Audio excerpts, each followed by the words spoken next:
I am guessing we're back in the future. The road to hell is paved with good intentions. My plan was supposed to lead us to victory. Instead, Miura died and Fujisawa was left in a coma. And the worst part is that, as harsh as it sounds, they had no one to blame but themselves. I can't begin to imagine how unbearable this must have been for Takemiya. All she wanted was to see us be commissioned together, a wish that would never come true. If there'd been no accident, Miura's and Fujisawa's standing in the class would have changed drastically. The rest of the class would have been in awe of their wit and bravery. The fact they cheated wouldn't have mattered. They would have been praised them for their grit and determination. The result alone would have been sufficient for the upper brass to look the other way. Because in a real fight, winning is all that matters. Miura and Fujisawa sought to lead us to victory by making use of the environment and the scarce resources we were given, to release us from the deadlock we were in. I used to think Miura was just a good girl and that Fujisawa was empty inside, covering her vacuousness with sarcasm. I thought that's all there was to them. Now I know I was blind all along. If they'd been commissioned, it's very likely their talents would have blossomed. Not to mention the matter of having performed a sea-level Albright turn before becoming a full-fledged pilot, shooting down instructor Jinguchi in the process. Both would have become legends, I'm sure. However, glory was not what fate had in store for them.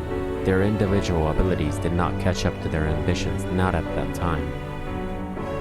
In the end, what happened was my fault as well. I should have accounted for their skill level and adjusted our tactics accordingly. We could have avoided a crisis by going after our targets with maximum efficiency. That was the commander's duty, and I failed. I killed Miura. I maimed Fujisawa. Takemiya had no reason to blame herself. What happened back then was that I failed to realize Miura and Fujisawa were planning to cheat. Why wasn't I questioned personally? Why were there no questions about the accident itself? It seems so obvious now. Back in those days, that was the Empire's last chance to properly train new surface pilots. Even then, the signs of our impending defeat were obvious to all who wanted to see.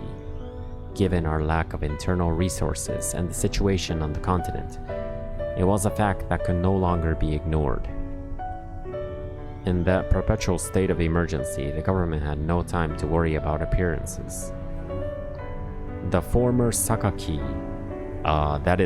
Sakaki is Chizuru's father, the prime minister. The former Sakaki administration foresaw the current state of affairs a year ago and chose to prioritize a different set of goals, their own. Japan had been on the verge of collapse for several years. The ruling party knew. That's why they chose to train their successors, men and women who would be prepared for the day Japan falls. Military service was where new prospects were groomed, where the political leadership in the upper brass sought to mold young men and women into the leaders of tomorrow. I only realized the implications of this policy after I assumed command of my own unit. We were incorporated into the United Nations forces, where we became the Special Task Force for Secret International Plan. That's when it finally dawned on me why they imposed such a harsh training regime on us. And several months later, I had all the answers. Thinking about it, it made sense. We couldn't grasp what loss is like until we experienced it for ourselves. I was appointed as squad leader early on, but I wasn't able to understand what it meant to be a commander until I'd gone through losing a subordinate. After being commissioned, the accident lingered on my mind, tormenting me every day. It also taught me in a way that I would never forget how important the proper allocation of roles within a team is. Takemiya and I were among the best of all cadets. while Miura and Fujisawa constantly had subpar grades. I'd wondered why we were assigned to the same squad for a long time. The answer was there all along. It was so we could learn from each other, the idea being when someone as dogmatic as me and someone as zealous as Takemiya were paired with people who weren't on the same level as us, we would be forced to make things work somehow. Talk about missing the forest for the trees. A commander is not necessarily supposed to be better than their subordinates. What a commander is supposed to do is to assign the right role for each member, taking them to the next stage of their personal growth. Back in my time at the academy, the other cadets seemed childish to me. I looked down on them, put a distance between us, and forced the others to follow the rules with no room for discussion. Takemiya changed everything. Her zeal slowly got to me, and the same goes for Fujisawa's caustic little quips and Miura's mistakes. I got emotional and clashed with them. In doing so, my real self was laid bare. Little by little, my facade crumbled. That I would end up dropping all pretense was just a matter of time. As we grew to understand each other, I could assign them to the roles they were most suited for. That's when we truly started bonding. That's why Miura and Fujisawa must have tried to determine how they could release us from our impasse, to figure out how to be one of the instructors. If only things had gone the other way. No, there's no point dwelling on what will never be. Back then, if I could have dropped all pretense from the start, if I could have just been myself all along, the worst might not have come to pass. My quiet personality, the short time we spent together, they're all just excuses. I know now that pretending to be someone I'm not will only result in more blood on my hands. That's the lesson I learned, the reason I never left anything to chance again. To think people had to lose their lives for me to understand something so simple.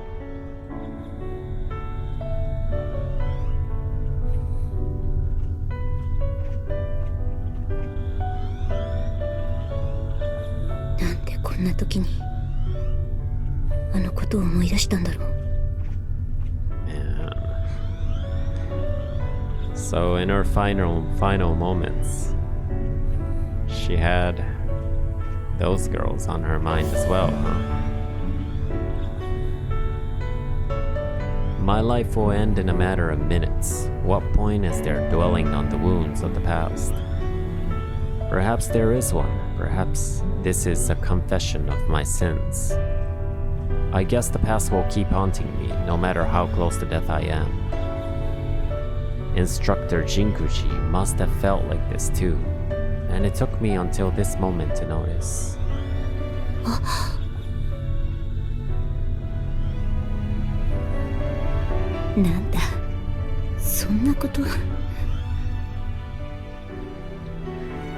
You guys made me realize something so important. That's why now,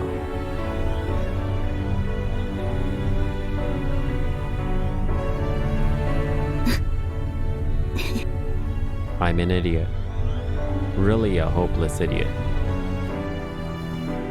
Yayoi wasn't the one who didn't understand me. The same goes for Takemiya, Fujisawa, and Miura, or Marika and Akira. The one who truly didn't understand me was myself. Trying to make us work together as a well-oiled machine so that the group could become something more than the sum of its parts. That was the duty Sergeant Jinguji was entrusted with in training school. And in the Isumi family, it was the task entrusted to Yayoi. What I wanted wasn't to become a leader or to inherit the role of the firstborn daughter. What I wanted to become was Yayoi.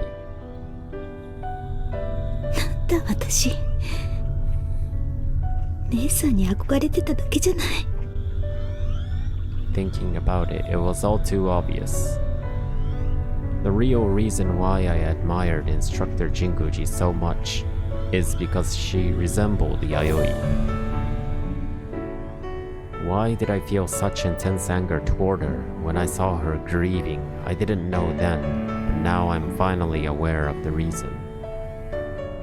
It wasn't that I felt betrayed, and it wasn't me being disappointed either.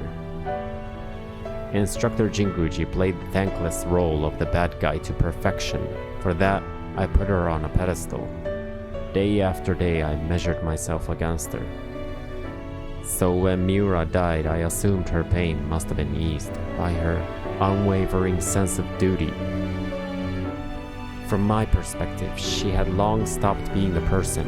Instead, she had turned into an ideal into what I aspired to be. I never expected to see her weeping right before my eyes. That's when it dawned on me. Instructor Jinguji wasn't anything like me. She was just like Yayoi instead. And much like Instructor Jinguji had been playing her role, so had Yayoi. Maybe she simply had to act like the eldest daughter. No, that's definitely it. And in the end, I never really tried to look at people beyond what's on the surface. That's what led me to look down on my squad mates as well.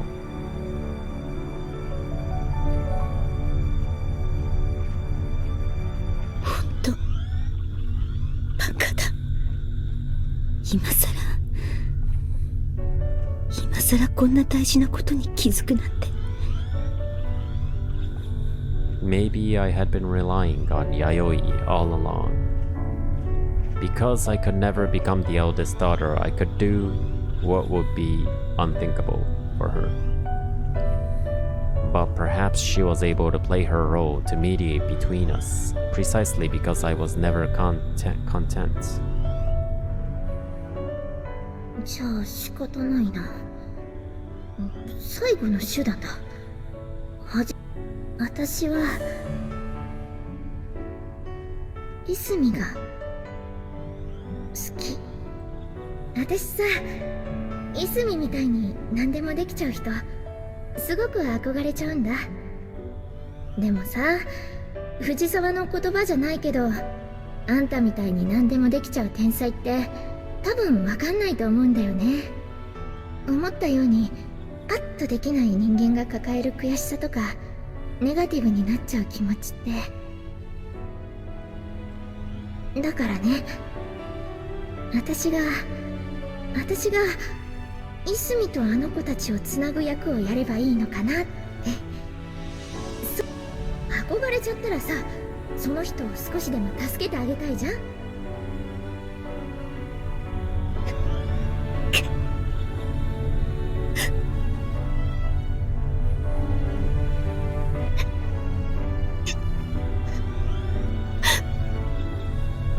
I learned how I'm supposed to behave through the interactions I had with my sisters. Problem was, I didn't try to adapt after I became a cadet. No doubt that's why Takemiya and the others rejected me so strongly at first. Getting along with my sisters was an easy task. I barely saw them, and when I did, it wasn't difficult to keep up the facade for a short while. Things didn't work like that once you enlist. We were in each other's company 24/7. Anyone would be hard-pressed to endure my inquisitorial nature for so long. It's no wonder I thought Takemiya wasn't particularly noteworthy at first. She had one goal in mind, for us to be commissioned together. It was hard to notice, but she played the same role Yayoi did, back when all of us Isumi sisters were living together. Takemiya was a reassuring presence, one that would mellow my headstrong character. As for Fujisawa, she played my part, rebelling against the one person she couldn't stand. It was hard to bear to see how I once acted with my own eyes. And Miura, she was what connected us. She was the one who brought our squad together. It's thanks to them I've made it this far. Thank you, Takemiya. Thank you, Miura. Thank you, Fujisawa. There's no way I could ever forget you.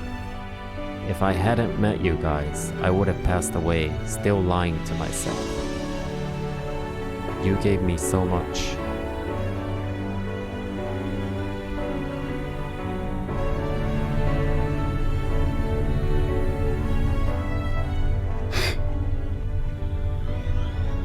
さて、そろそろ最後の仕事だ。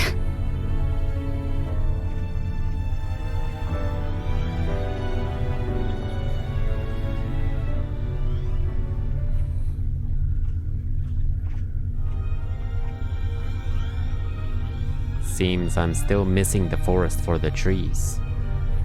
I never needed to dwell on the past, the answers were in front of me all along.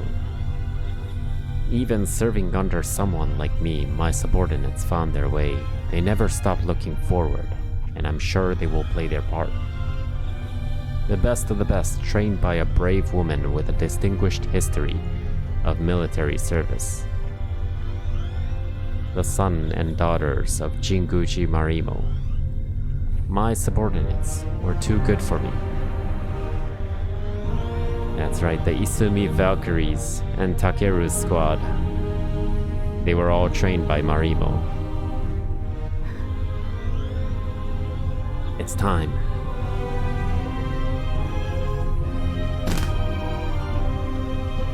いすみだ。困難な任務ばかりであったが、今日までよく耐え、私についてきてくれた。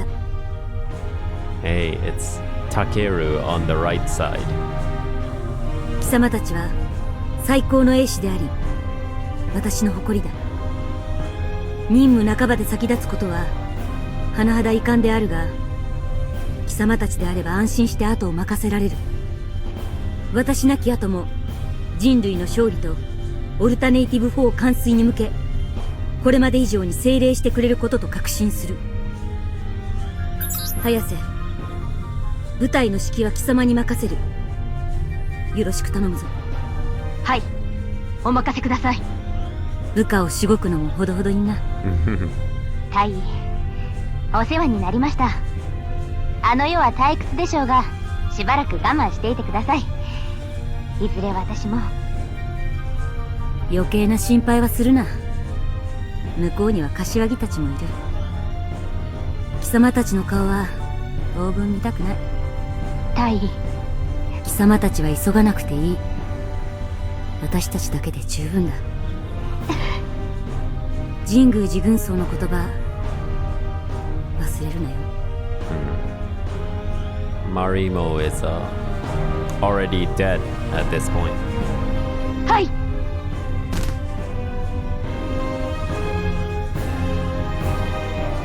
鈴宮。はい。部隊を頼む。戦場でも後方でも貴様の存在が部隊に与える安心感はとても大きい。はい。早瀬をうまく扱えるのはお前だけだ。しっかりやれ。泉大尉、お世話になりました。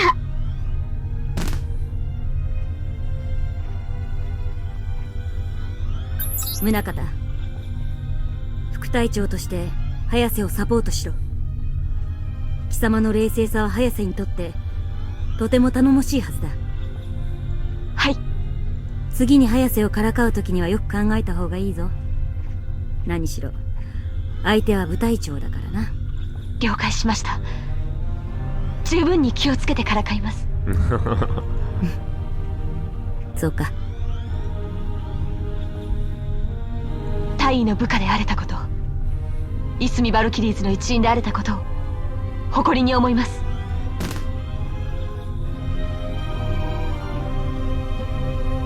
風間、早瀬と宗方の間をうまく取り持って新任どもをまとめ上げろ。はい。貴様との約束とうとう果たせなかったな。許してくれ。大尉、そんな。手配だけはしてある。他の誰かと行くといいだろう。大尉、申し訳ありません。新任どもくれぐれもよろしく頼んだぞ。はい、大尉。お世話になりました。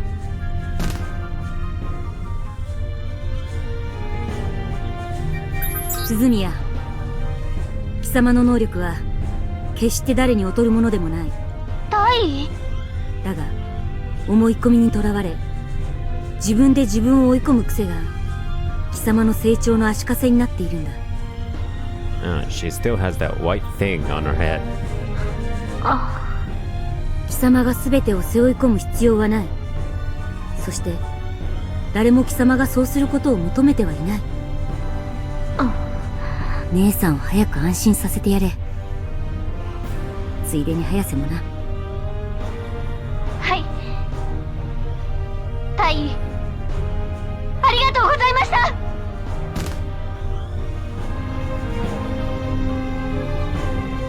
榊。はい。貴様はもう少し肩の力を抜くことを覚えろ。そうすれば本来持っている能力が実を結ぶはずだ。それは英士としてだけではなく貴様の人生のいかなることにおいても必ずプラスになる。はい。貴様を見ていると昔の自分を思い出す。私と同じ鉄を踏まないようにな。要領よくやれ。大尉、短い間でしたがお世話になりました。Chizuru is like Isumi in ways.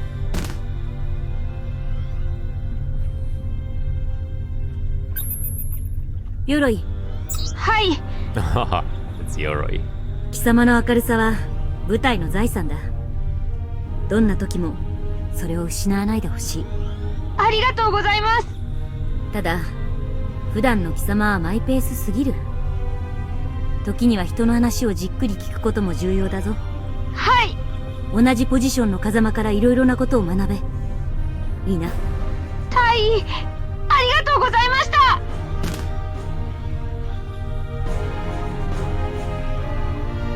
早峰、貴様は一見冷静に見えるがとても激しく熱い心を秘めているな。貴様はそれを見せることが弱さや隙だと思っているのだろう。だがそうではない。人がお互いに理解を深めるには本音や内面をさらけ出すことも大切な場合がある。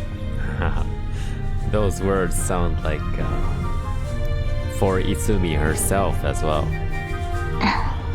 人に頼るのも頼られるのもそう悪いことではないぞ。はい。感情をコントロールできることは素晴らしいスキルだ。だがそれをもっとうまく使え。いいな。大尉、お世話になりました。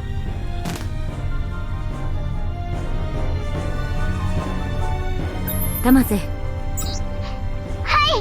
他人を思いやり何よりも和を重んじる貴様は人間として立派だと思う。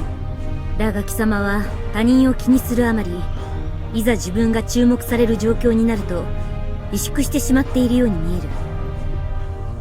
はい。貴様は少しわがままを言うくらいでちょうどいい。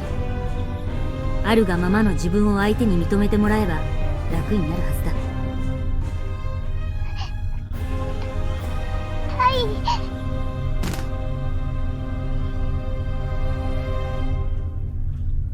三剣、貴様に言いたいことはさっき散々伝えた。はい。常に己が戒めとします。よし。では思い出話に付き合ってくれ。はい。私にはとてもよくできた姉がいてな。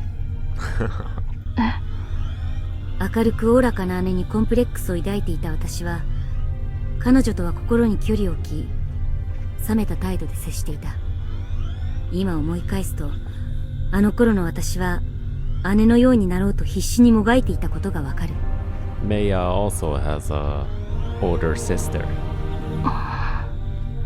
私は私でいいんだということに気づいてやっと心から姉に向き合えるようになったんだ。つまらない話を聞かせてしまったな。達者でやれ。大尉、お世話になりました。Maya can't allow herself to say more than that. But she means it. 城がね。It's Takeru. はい。せっかく貴様に教えてもらった温泉作戦。決行できず無念だ。Operation Hot Spring. Yep. 大尉。その代わり、貴様は必ずあの命令を遂行しろ。必ず今までの償いをします。よし。あとは頼んだぞ。はい。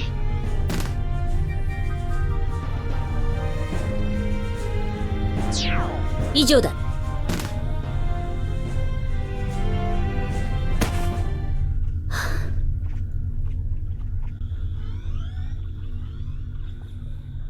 It's over. It's over. The last time I'll act as a squad commander. I did the best I could with the time I had left. I taught them all I knew. The future is theirs to create now.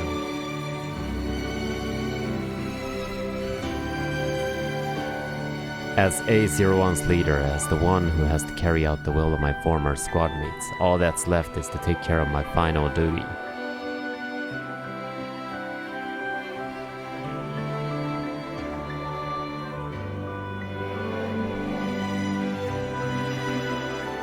Can't believe this woman is dead already, Marimo.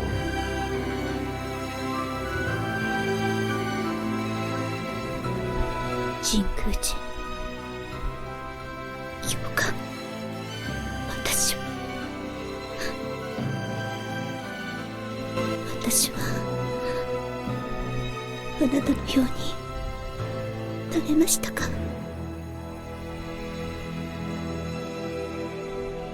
Pretty sure she's proud of you.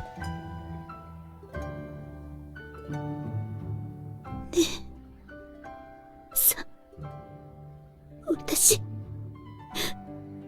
姉さんのように上手にやれた。ねえ、みんな、私、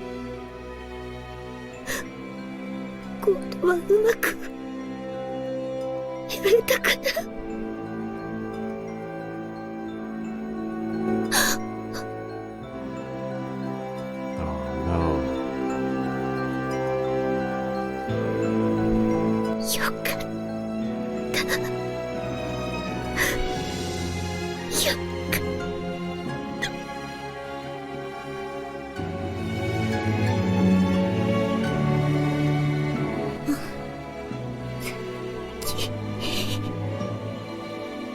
私、やっ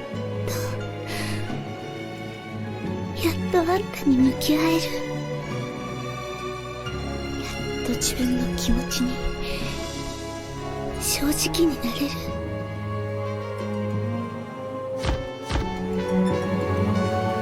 好きよ、まさき。あんたが大好き。Another お願 confession. い、姉さんを、妹たちを、お願い。私は大丈夫だって、すごく幸せだから。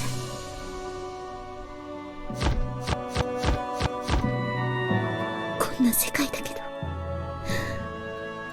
こんなに苦しくて辛い世界だけど、私にとってはまさきが生きているだけで完璧なの。だから怒られるかもしれないけど、まさきより先に行けてよかったって思ってる。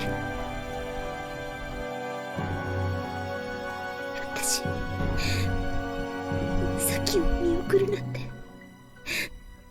絶対耐えられないから。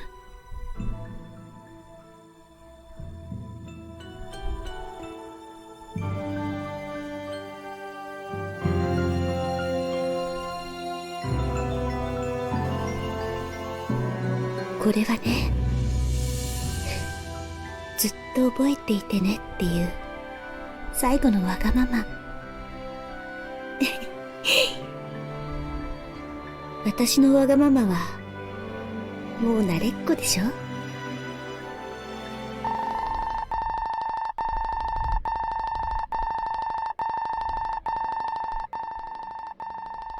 私もう行かなきゃ。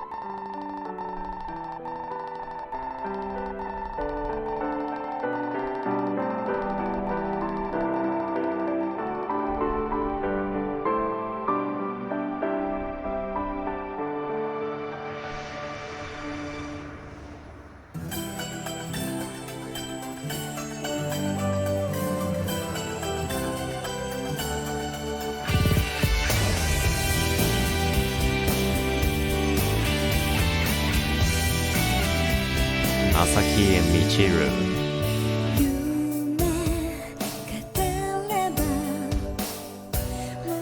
What is that? I wish I could see the cherry blossoms bloom one last time.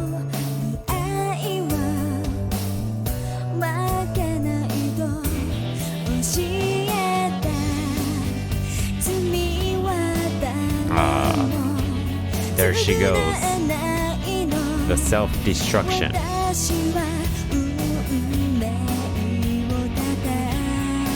That defeats the Beta Hive.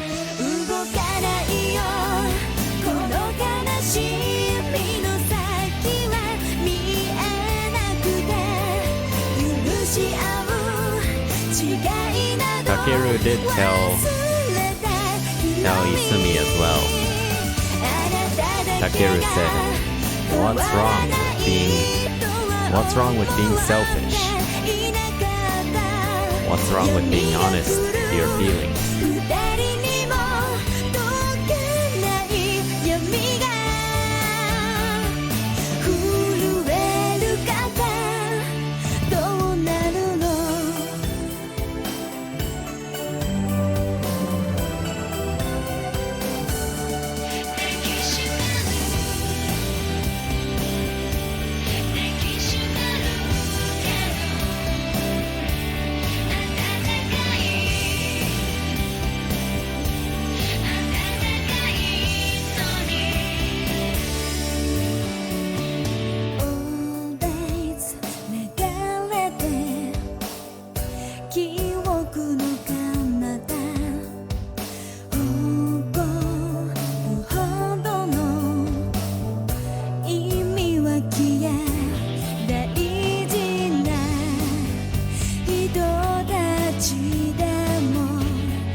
約束を